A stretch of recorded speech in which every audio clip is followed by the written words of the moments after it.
오랜만에 가족 친지들 또 뵙고 또 맛있는 음식도 많이 드셨나요? 네, 저도 많이 먹었습니다.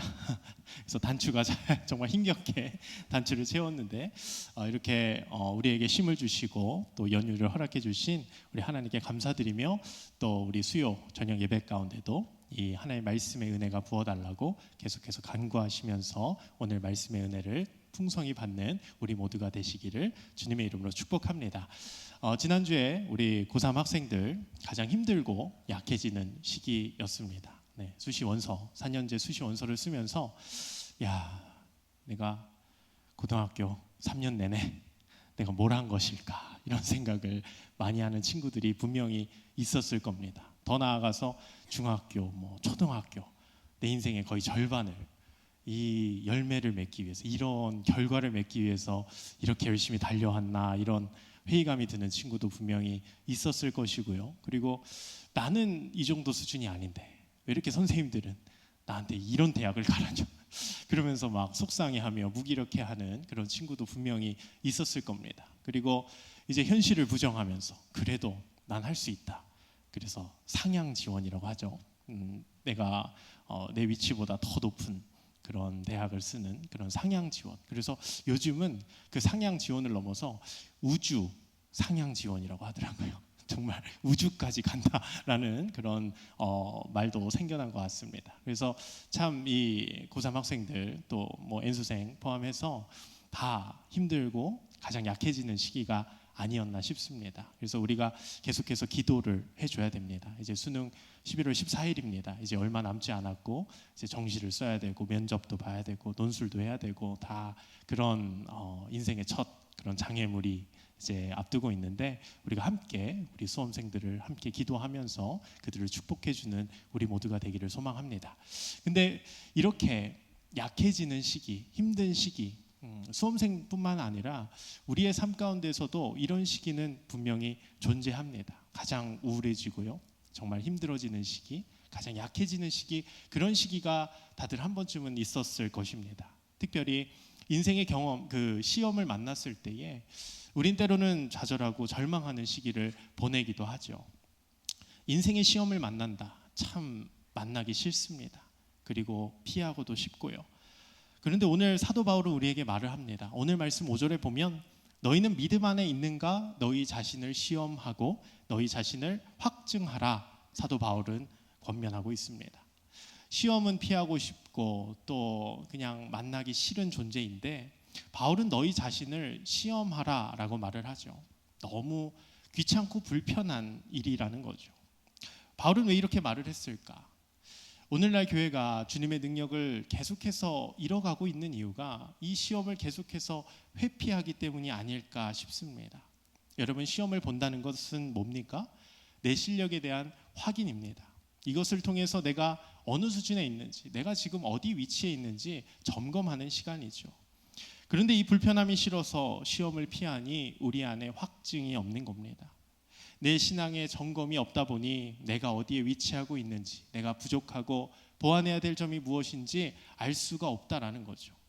그래서 바울은 5절에서 계속 말을 하는 겁니다. 너희는 믿음 안에 있는가? 너희 자신을 시험하고 너희 자신을 확증하라. 왜 그렇습니까? 예수 그리스도께서 너희 안에 계신 줄을 너희가 스스로 알지 못하느냐? 그렇지 않으면 너희는 버림받은 자다. 바울은 오늘 말씀하고 있는 거죠. 우리가 예수님을 믿는다라고 할 때 이 말의 의미는 무엇입니까? 우리 안에 구원의 확신이 있다라는 겁니다. 오늘 당장 죽어도 천국에 갈 수 있다는 이 확신이 내 안에 있다라는 거죠. 그런데 우리는 살면서 이 확신이 흐려질 때가 있습니다. 내가 정말 천국에 갈 수 있을까? 나는 너무 부족한데, 나는 아무것도 없는데, 나는 교회에서 그렇게 헌신하지 않는데, 내가 이렇게 하나님 앞에서 죄를 많이 짓는데 내가 과연 구원을 받을 수 있을까? 우리가 인생을 살다 보면 상황과 환경 때문에 또 나에게 주어지는 그런 수많은 문제들로 인해서 내 자신의 나약함으로 인해 우리의 마음이 약해지고요, 믿음도 약해져서 이 구원의 확신이 사라지는 순간이 분명히 있다라는 겁니다. 이런 감정과 기분이 들 때는 정말 우리가 하나님께 버림받은 느낌이 들 때가 있다라는 거죠. 오늘 고린도 교인들도 그랬나 봅니다. 구원의 확신이 계속해서 사라지는 겁니다. 자신의 믿음을 점검하지 않고 내 안에 그리스도가 있는지 시험하지 않으니 점점 의심이 가기 시작하는 거죠. 불확실한 겁니다. 믿음의 기본기가 사라지는 순간 우리 안에는 구원의 확신이 없고 점점 불안해하고 점점 초조해하며 점점 공허함만 남는다라는 것이죠. 여러분, 이제 월드 클래스라고 당당하게 부를 수 있는 우리나라 선수가 있습니다. 축구 선수인데 누군지 아십니까? 네, 손흥민 선수죠. 정말 대단하다라는 말밖에 안 나옵니다. 그런데 그의 아버지 그 손흥정이라는 사람은 더 대단한 것 같습니다. 그 사람은 정말 그 아들을 위해서 자신의 그런 모든 삶을 바쳤죠. 근데 그의 정말 철학이, 그런 훈련의 철학이 너무 대단한 것 같습니다. 그는 항상 기본기를 중시를 했는데 그는 어릴 때는, 손흥민이 어릴 때는 슈팅 훈련을 시키지 않았다라고 합니다. 어리니까 너무 이제 근육이 여리기 때문에 계속해서 그렇게 강도 높은 훈련을 하다 보면 나중에 부상 위험이 있어서 어렸을 땐 시키지 않는데 딱 18세가 되었을 때에 매일같이 왼발 500번, 오른발 500번, 총 1000번의 슈팅 연습을 시켰다라고 합니다. 매일같이 시켰다라는 거죠. 그렇게 매일같이 시키다 보니 손흥민은 어디서나 어느 위치에서나 양발을 자유자재로 쓰면서 골을 넣을 수 있는 그런 실력이 생긴 것입니다. 그가 기본기가 있었기 때문에 가능하다라는 것이죠. 기본기가 없으면 우리는 실력이 늘지 않는다라는 것이죠. 그리고 내가 생각하고 움직이면 이미 늦어버린 겁니다. 기본기라는 것은 내 몸에 배어 있어야 하는 것이죠. 그래서 자연스러워야 하는 것입니다. 생각하기 전에 바로 몸에서 나와야 하는 거죠. 생각하고 억지로 하다 보면 그런 자연스러운 실력이 안 나오는 거죠. 충분한 실력이 발휘되지가 않는다라는 거죠. 이렇게 기본기가 없으면 우리는 멈춰버립니다. 우리의 성장이 멈춰버리죠. 더 나아가 우리는 무너지게 됩니다. 우리의 삶도 마찬가지고 우리의 신앙도 마찬가지입니다.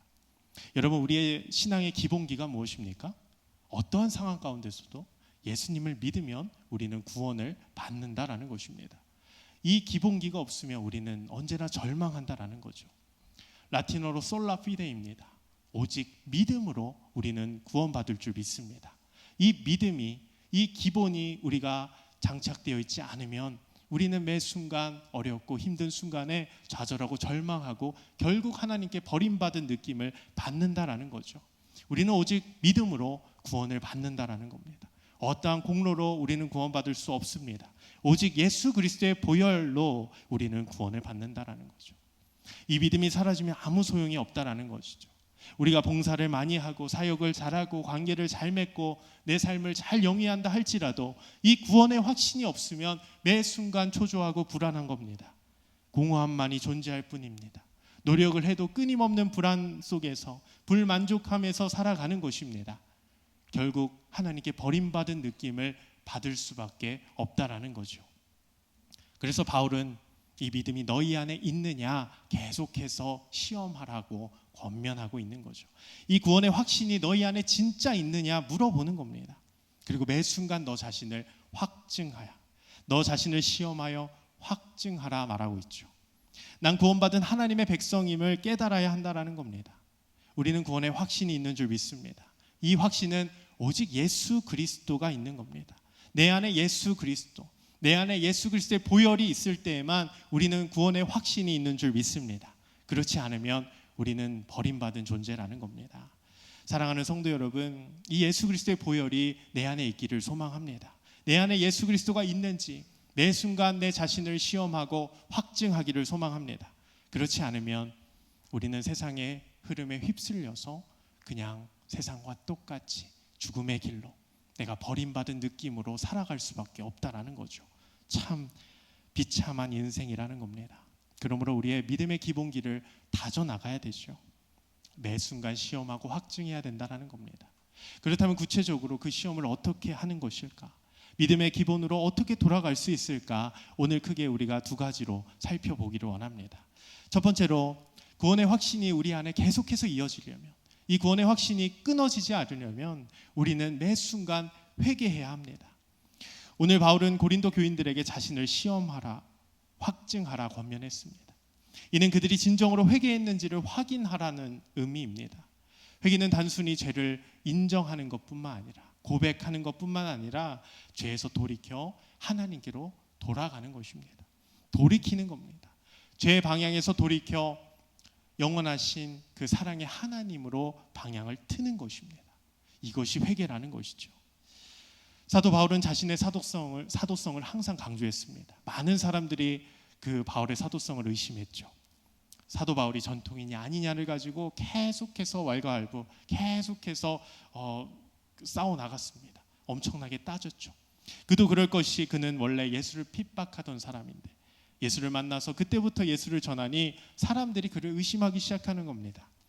그러니 많은 사람들이 사도의 권위에 의심이 있었다는 거죠. 이에 바울은 자신의 부끄러운 자랑까지 늘어놓으면서 자신의 사도성을 입증하려고 노력했습니다.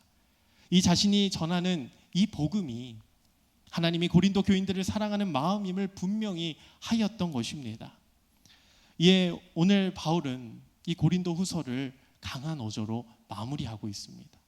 이 편지가 끝나면 언제 다시 편지를 쓸지 모르기 때문에 아주 강한 어조로 고린도 교인들에게 확실하게 마무리를 짓는 거죠. 우리 다 같이 오늘 말씀 1절 같이 한번 읽어보도록 하겠습니다. 시작.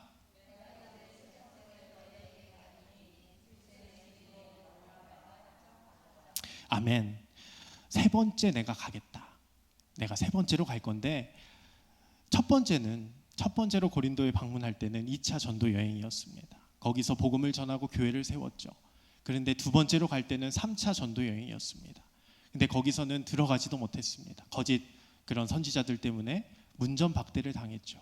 그리고 이제 내가 세 번째로 갈 것인데, 그 세 번째로 갈 때에는 두세 증인으로 날마다 말을 확정한다 말을 합니다. 구약 율법에서는 무언가 입증하려면 두세 증인의 그 증인이 필요했습니다. 신명기 19장 15절의 말씀인데, 모든 소송은 두세 증인의 말을 근거로 하여 결정해야 했습니다. 그러니까 다시 말해 한마디로 법대로 하겠다라는 겁니다. 여러분, 법대로 하겠다, 정말 무서운 말이죠.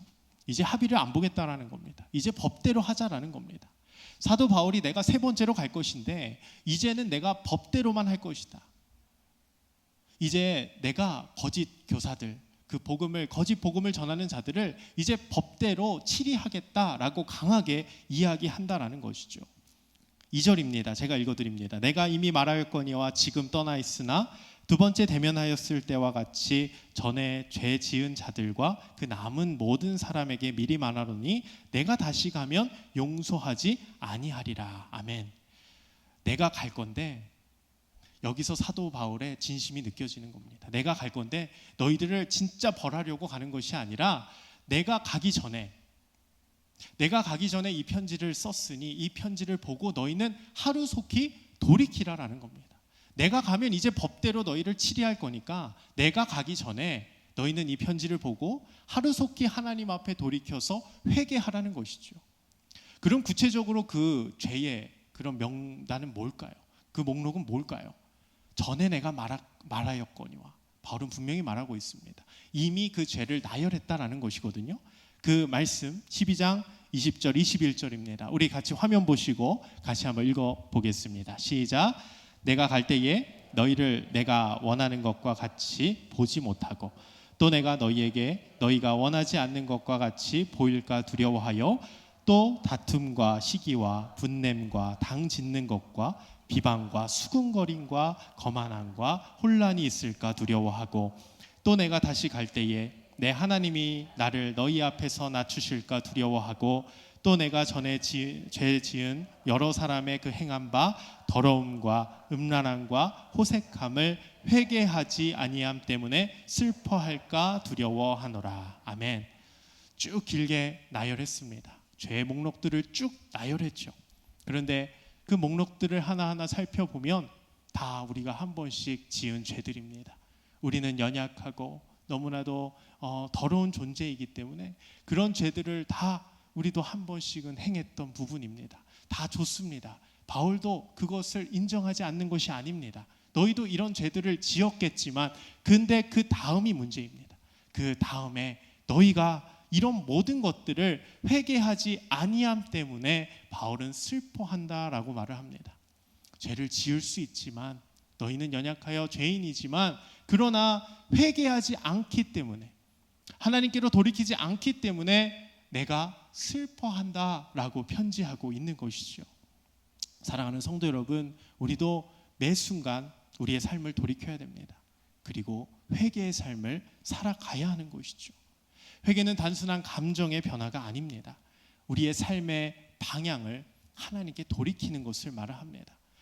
우리가 연약하여 넘어질 때도 있습니다. 죄를 지을 때도 있습니다. 그러나 그것으로 끝나서는 아무것도 할 수 없습니다. 그 죄의 방향에서 돌이키는 것입니다. 이를 통해서만 우리는 하나님과의 관계를 회복할 줄 믿습니다. 우리 또한 매 순간 주님 앞에서 회개해야 한다는 거죠. 내 삶의 모든 방향을 하나님께로 돌이켜야 한다는 것이죠. 그렇게 주님 안에서 우리가 회개하며 나아갈 때에 우리 안에 구원의 확신이 있는 줄 믿습니다. 우리가 회개하여 날마다 우리가 지은 죄들을 돌아보고 그 죄를 주의 이름으로 회개하여 날마다 구원의 확신을 갖는 우리 모두가 되기를 소망합니다. 두 번째로 우리 안에 구원의 확신이 이어지려면, 절대로 끊어지지 않으려면 두 번째로 우린 부활의 능력을 믿어야 합니다. 제가 고등부 지금 사역하면서 제가 계속 강조하는 건 이겁니다. 우리의 신앙은 믿음이다. 우리의 신앙은 믿음이다. 이성이 아니라 믿음이다. 예수님이 동정녀 탄생하심을 믿는 것이죠. 오병이어 사건을 믿는 것입니다. 십자가에 죽으셨지만 3일 만에 부활하심을 우리가 믿는 것입니다. 세상은 논리적으로 말하고 이성적이라 말하고 합리적으로 살라고 말할 때에 우린 그 이성과 합리성을 뛰어넘는 그 예수 그리스도를 믿으라는 것입니다. 그분이 말씀이 육신이 되어 말씀이 육신이 되어 이 땅에 내려오심을 믿으라는 겁니다. 십자가에서 돌아가셨지만 3일 만에 부활하셨고 이제 하늘로 승천하셔서 하나님 보좌 우편에 앉으셨음을 믿으라는 것입니다. 그 예수 그리스도가 하나님의 아들이심을 믿으라는 겁니다. 이 모든 고백은 믿음으로 나오는 것이죠. 말씀의 능력이 형태만 달라졌을 뿐 지금도 동일하게 역사하시는 그 부활의 능력을 너희들은 믿으라는 것입니다. 오늘 사도 바울, 그렇게 하나님께 귀하게 쓰임 받았던 사람이죠. 그러나 그는 원래 예수쟁이들을 핍박하고 남녀를 막론하고 옥에 가두었던, 그리고 죽였던 사람이었습니다. 그랬던 그가 다메섹에서 부활의 주님을 만나죠. 빛이신 주님을 만납니다. 그 자리에서 눈이 멀게 돼요. 두려워서 엎드리게 됩니다. 도대체 당신은 누구십니까? 그러자 그 부활의 주님이 말씀하십니다. 나는 내가 받게 하는 예수니라. 그렇게 바울은 변화되었습니다. 아나니아를 통해 눈을 뜨게 되었고요, 완전히 새 사람으로 변화되었다라는 거죠. 주님의 약속 안에서, 그 성령 안에서 그는 주님의 증인이 되어 정말 땅끝까지 복음을 전하는 위대한 사도로 쓰임받게 되었습니다. 여러분, 사람이 변한다는 것 놀라운 일이죠. 놀라운 것을 넘어서 정말 기적과 같은 일입니다. 주변 사람들 보십시오. 바뀌던가요? 안 바뀌어요. 내 자신은 바뀌던가요? 바뀌지 않습니다. 여러분, 속담 중에 한 번 검으면 힐 줄 모른다, 이런 속담 아십니까? 이런 속담 왜 계속 나오죠? 왜 계속 있습니까? 사람이 변하는 것은 기적이기 때문입니다. 그래서 많은 사람들이 사도 바울의 사도성을 그렇게 의심한 겁니다. 그렇게 핍박했던 자가 어떻게 복음을 전하냐, 저렇게 예수를 핍박했던 자가 어떻게 예수를 전하냐며 의심하는 겁니다. 그러나 주님을 만나니 부활의 능력으로 사울은 변화된 것입니다. 더 나아가 주님께 위대하게 쓰임받는 사도로서 변화된 것이죠. 이것이 부활의 능력입니다. 사랑하는 성도 여러분, 이 부활의 능력을 믿기를 소망합니다. 이 부활의 능력이 내 삶 가운데 임할 때에 우리의 삶 또한 하나님께 놀랍게 쓰임받을 줄 믿습니다. 그런데 재미있는 건 고린도 교인들은 바울을 계속해서 인정하지 않았습니다. 왜냐하면 그들이 생각하기에 그리스도께서 정말 바울을 택하고 그 바울에게 부활의 능력을 주었다면 마땅히 바울은 강한 모습을 보여주어야 했습니다. 누가 봐도 저 사람은 성령의 사람이고 강한 사람임이 보였어야 됐어요. 근데 바울은 너무 볼품이 없는 겁니다. 너무 약한 겁니다. 겉으로 보기에는 너무 없어 보이는 겁니다. 그러니 사도성을 계속 의심하는 거죠. 그리고 계속 요구합니다. 너가 사도임을 증명해봐라. 우리가 다 인정할 수 있도록 너가 그 강한 능력을 보여봐라. 그런데 바울은 역으로 그들에게 질문하는 겁니다. 그대들이 믿음 안에 있는지 시험해보라. 우리 오늘 5절 말씀 다시 한번 읽어보겠습니다. 5절 말씀입니다. 시작. 너희는 믿음 안에 있는가? 너희 자신을 시험하고 너희 자신을 확증하라. 예수 그리스도께서 너희 안에 계신 줄을 너희가 스스로 알지 못하느냐? 그렇지 않으면 너희는 버림받은 자니라. 아멘. 여기서 버림받은 자, 헬라어로 보면 테스트를 통과하지 못한 사람입니다. 절대 하나님은 우리를 버리시지 않는데 우리가 정말 그 버림받은 느낌과 생각이 든다면 그건 우리 안에 예수가 없기 때문이죠. 믿음이 없기 때문입니다. 우리 안에 예수가 없기 때문에, 그런 확신이 없기 때문에 우리는 버림받은 느낌이 든다라는 거죠. 우린 능력이 겉으로 드러나지 않으면 의심합니다. 여러분, 태가 난다라는 말 아시죠? 맵시가 있다라는 말 압니다. 여러분, 우리가 맵시가 났으면 좋겠고 또 태가 났으면 좋겠고, 우리가 예수님을 믿으면 그 부활을 경험하면 우리 안에 그런 능력이 임했으면 좋겠습니다. 주님이 내 안에 있으면 그 부활의 능력이 내 삶 가운데 드러났으면 좋겠어요. 누가 봐도 나를 인정해 줬으면 좋겠습니다. 그런데 오늘 사도 바울은 그렇게 끊임없이 의심하고 있는 상황 가운데서도 그는 오직 예수 그리스도의 그 십자가와 부활에만 초점을 맞추고 있습니다. 그가 그럴 수 있었던 이유는 약한 데서 강함이 나오기 때문에, 그 십자가의 능력과 그 부활의 능력은 오직 약한 데서 강함이기 때문에, 그는 그 능력을 분명히 알았기 때문에 그는 그렇게 끊임없이 의심을 받는 상황 가운데서도 그 십자가와 그 부활만 전할 수 있었다는 것이죠. 여러분, 주님이 십자가에 달려 돌아가셨을 때 태가 났습니까? 아니요. 세상 사람들이 봤을 땐 그는 패배자였습니다. 아무 능력이 없었습니다. 초라했습니다. 조롱과 핍박을 당했던 사람이죠. 그러나 그것뿐이었습니다. 그는 3일 만에 하나님의 능력으로 부활하셨습니다. 이것이 약한 데서 강함으로 바뀌어 버리는 그런 부활의 능력이라는 겁니다. 사랑하는 성도 여러분, 우리는 이 부활의 능력을 믿어야 됩니다. 이 부활의 능력은 약한 데서 강함이 나오는 것입니다. 부활의 능력은 때때로 우리의 일상 속에서 아무 능력이 없어 보일 때가 있습니다. 우리가 꼭 버림받은 것처럼 느껴질 때가 있죠. 이 부활의 능력을 믿는다고 무슨 소용이 있을까 회의감이 들기도 합니다. 그러나 이 믿음의 시험을 통과한 자들은 다릅니다. 그들에게는 상황과 환경을 뛰어넘는 분명한 구원의 확신이 있습니다. 그는 십자가의 능력을 믿기 때문에, 그 부활의 능력을 믿기 때문에 내가 비록 내 삶 가운데 그 능력이 당장 드러나지 않더라도 그 약한 데서 강함이 나오는 그 하나님의 능력을 믿기 때문에 매 순간 내 안에 구원의 확신이 있다라는 겁니다. 매 순간 말씀과 기도로 이 시험에 통과한 자들은 이 구원의 확신이 날마다 충만하다라는 것이죠. 오늘 3절 4절 제가 읽어드립니다. 이는 그리스도께서 내 안에 말씀하시는 증거를 너희가 구함이니 그는 너희에게 대하여 약하지 않고 도리어 너희 안에서 강하시니라. 그리스도께서 약하심으로 십자가에 못 박히셨으나 하나님의 능력으로 살아 계시니 우리도 그 안에서 약하나 너희에 대하여 하나님의 능력으로 그와 함께 살리라. 아멘. 주님은 약하심으로 십자가에 못 박히셨습니다. 그러나 이것으로 끝나지 않았습니다. 하나님이 계시기에 그 하나님의 능력으로 그는 죽음에서 부활하셨습니다. 이 하나님의 능력이 계시기에 죽음은 헛된 것이 아닙니다. 십자가가 약한 것이 아닙니다. 약한 데서 하나님의 능력이 살아날 줄 믿습니다. 이것이 부활의 능력입니다. 우리도 약할 때가 있습니다. 믿음이 연약해질 때가 있습니다. 근데 그때마다 이 부활의 능력을 경험하는 우리 모두가 되길 소망합니다. 이 부활의 능력을 우리가 믿음으로 바라볼 때에 우리는 버림받은 자가 아닌 구원의 확신으로서 기쁨으로 생명의 자리에 서는 줄 믿습니다. 주님의 제자 도마도 주님의 부활을 의심했죠. 그러나 부활의 주님은 그의 손과 옆구리를 보여주셨습니다.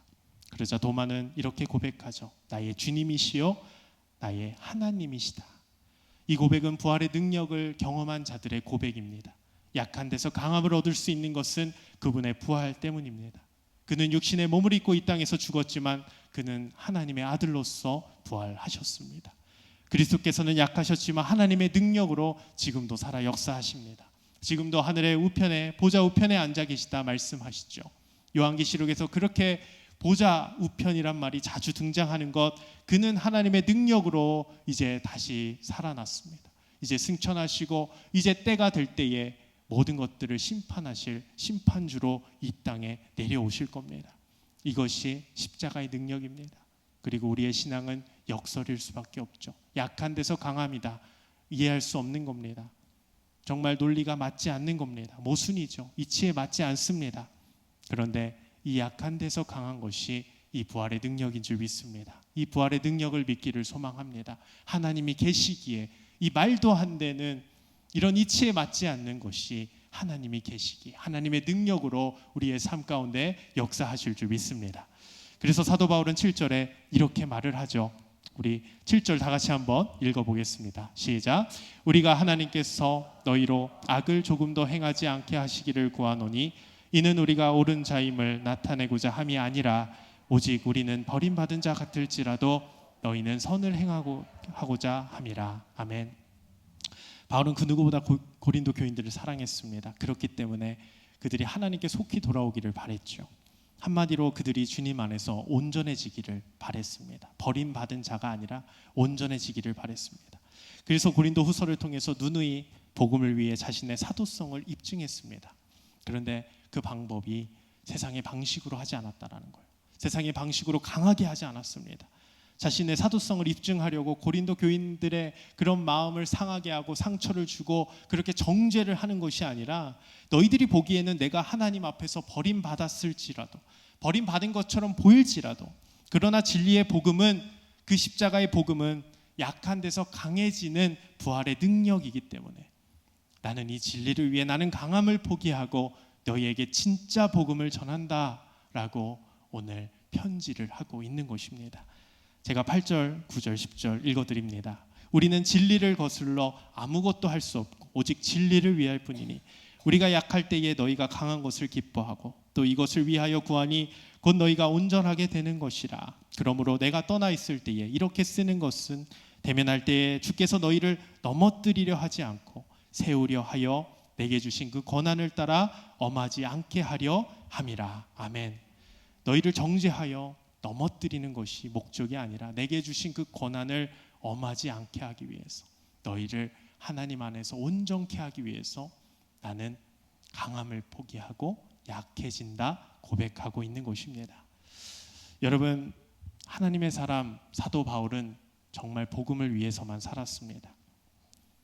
복음을 남을 무너뜨리고 자신을 드러내기 위해서, 남들에게 자랑하기 위해서 사용하지 않고 오직 진리만을 위해서 살아갔습니다.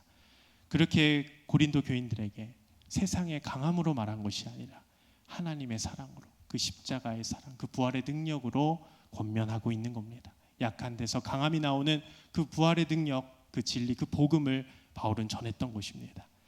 우리도 마찬가지입니다. 때로는 내 삶 가운데 부활의 능력이 없는 것 같고 남들이 알아주지 않는 것 같아도 우린 이 부활의 능력을 믿어야 됩니다. 약한 데서 강함이 되는 이 부활의 능력을 경험해야 됩니다. 이것으로 끝나지 말고 우리도 그 부활의 능력을 이웃들에게 전해야 됩니다. 여러분, 이번 명절에 이 부활의 능력을 전하셨나요? 쉽지 않죠? 왜 쉽지 않나요? 세상의 방식으로는 절대 전달되지 않기 때문입니다. 남들을 짓밟는다고 이 부활의 능력이 전달될까요?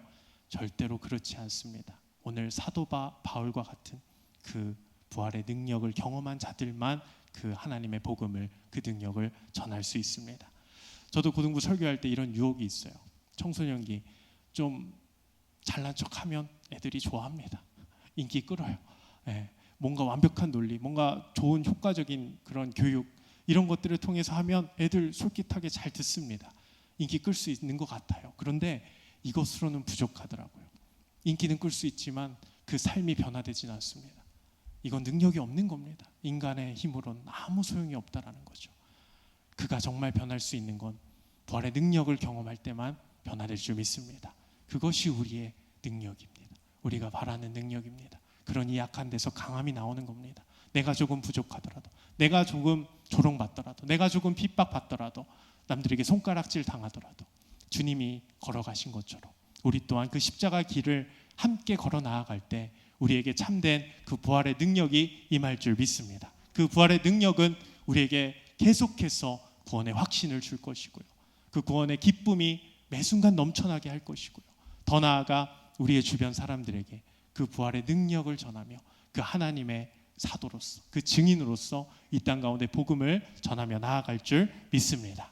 말씀을 정리합니다. 우리는 바울의 권면을 따라 우리의 믿음을 시험하고 확증해야 됩니다. 믿음의 기본으로 돌아가는 것입니다. 오늘은 그 기본의 두 가지를 배웠습니다. 먼저 회개를 통해 하나님께로 돌아가는 겁니다. 우리는 연약해서 죄를 지을 수 있습니다. 그러나 예수 그리스도의 보혈로 회개하며 나아갈 때에 하나님은 우리를 기쁘게 받아주실 줄 믿습니다. 그러나 깨끗하게 되었다고 그것으로 멈춰서는 안 됩니다. 두 번째, 부활의 능력을 믿어야만 우리는 구원의 확신이 날마다 끊임없이 일어날 겁니다. 하나님의 자녀인데 태가 안 날 수 있죠. 일상 속에서 능력을 발휘하지 못할 것 같습니다. 남들이 알아주지 않습니다. 그러나 그때마다 부활의 능력을 믿으십시오. 부활의 능력은 약한 데서 강함으로 변화될 줄 믿습니다. 그 능력이 내 삶 가운데 임할 때에 구원의 확신이 임하는 겁니다. 더 나아가 우리 삶 가운데 우리 주변 사람들에게 그 부활의 능력을 전하며 우리가 함께 하나님을 즐거워하고 하나님께 영광을 돌리며 나아갈 줄 믿습니다. 우리가 힘들고 지칠 때에 다시 한번 이 믿음의 기본기를 생각하며 매 순간 내 자신을 시험하고 예수 그리스도가 내 안에 있음을 매 순간 확신하며 매 순간 버림받은 자가 아닌 하나님 앞에서 온전해지기로 결단하며 소망하는 우리 사랑하는 모든 사랑하는 성도님들 되시기를 주님의 이름으로 축복합니다.